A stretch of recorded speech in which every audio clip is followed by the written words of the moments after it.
Hey guys, welcome back. Today we're gonna go deep in a very important aspect of Python, and that's functions.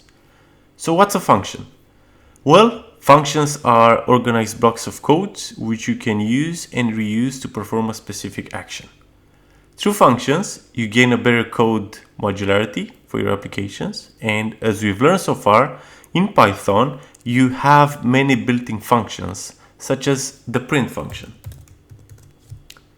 But you can also create your own functions. And this is what we call user-defined functions. So these are functions you can write and define yourself. In Python, we can define a function by using the def keyword, so def. And this basically means you're creating, or better said, defining a function, followed by the chosen name for the function and a pair of parentheses which may or may not contain arguments for a function. And then you finish the function definition with a colon. On the next row, you want to type in the code you want to store in your function. Of course, this code needs to be indented by one level of code, as we have learned previously, as in the case of if, while, or for statements. So enough said, let's go ahead and define a function. So I've already used the def keyword, and now this is followed by the name of our function between open and close parentheses, a colon, and on the second row we're gonna start writing our blocks of code. This is my first function, first row, and let's on the second row we want to print something. This is my function. So that's cool. So what I've typed on the first row up here is what we call a doc string, or a documentation string, that basically describes the role of the function, but this is optional. Developers normally use this when they write complex functions for their applications. On the second row, I've just printed out the string, this is my function. Inside the function definition, so on the next rows, you can create complex blocks of code using for or while loops or anything that we have learned previously. Now, after defining a function, we can simply call it like this. So, outside the function, from the beginning, we just say, call it like this. Name of the function, in our case, my function, between square close parentheses, because we have no arguments whatsoever. If we run this, we can see printed out here in the output, the string, this is my function. So basically, each time we create a function, it will run the code within it here. Of course, this is a very simple example, but that's how functions essentially work. Now you can change the code within the function. This is what we'd call dynamic structure. Let's say, instead of just saying, this is my function, let's say this is my second function, and we call the function here. If we run this, we see the string, this is my second function, printed out. That's very cool. So basically the function call right here simply tells the Python interpreter to look for a function called my function, and when it finds it, it will execute the code that's inside it. And that's the two rows right here. That's very cool. Now let's talk about function parameters.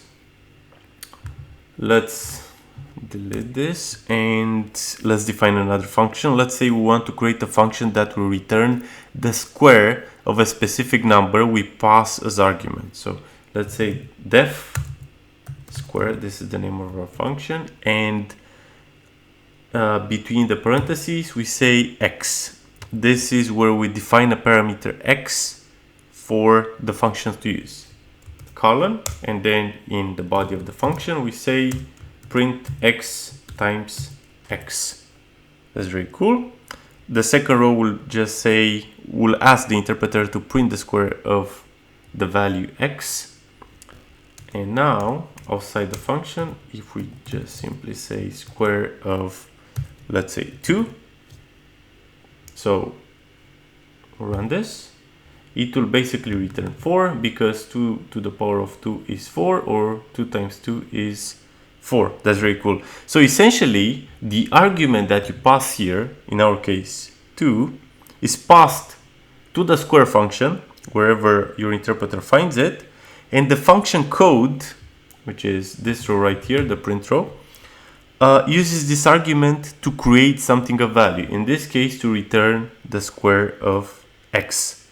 So every time you need to find out what's the square of a number in your application, you can simply define and call a function like this, and you can reuse this function anywhere in your code. Now, functions can have more than one parameter. Let's say we want to calculate what's the area of a specific property or land. We can, let's say, comment the above function out by selecting the whole text and inserting a hashtag in front of it. This way Python will know that's a comment and it will just dismiss it in its running. Now let's define a function that computes an area.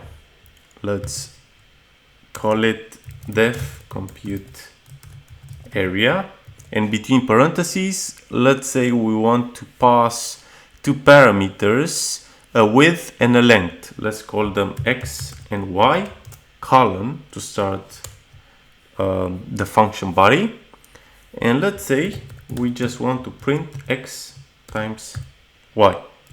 So if outside the function, if we call it compute area of, let's say we want to pass 10 and 20 as arguments, 10, there you go. If we run this, it should return 200, and it does right here. That's very cool. So basically this function just receives a width and a length, and basically returns or prints in this case the area of the width and the length, and that's the multiplication between the two values. That's very cool. Creating functions is as simple as that. Needless to say, please make sure you understand the distinction between parameters and arguments. Parameters are basically those that you use when defining the function, and that's your x and y values right here. And arguments are those that you use to call the function. So 10 and 20 right here. Usually developers use these interchangeably, but the right terminology is this one.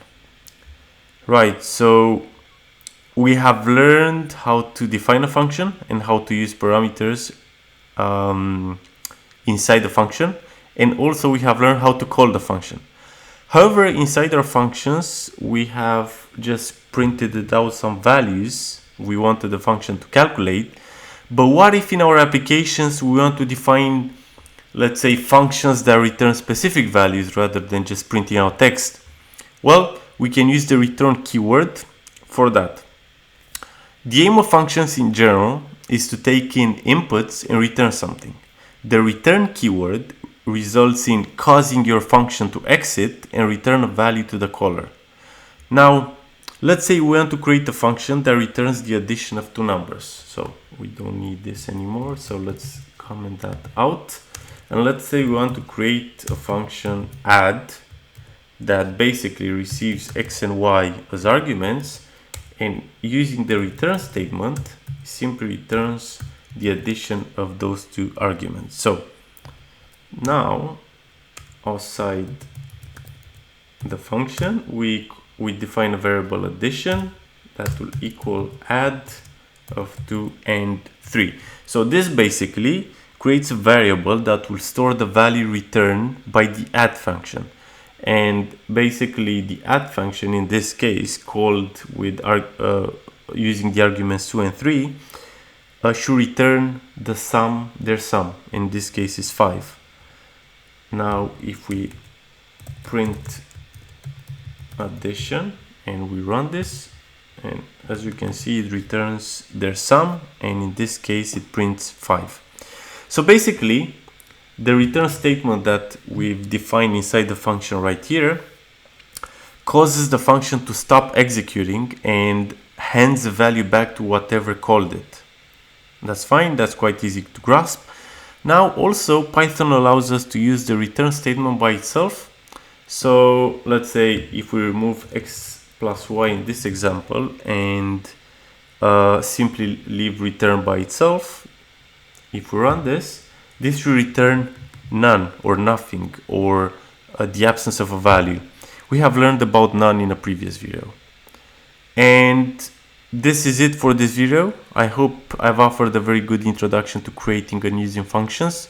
In the next video, we'll cover function arguments.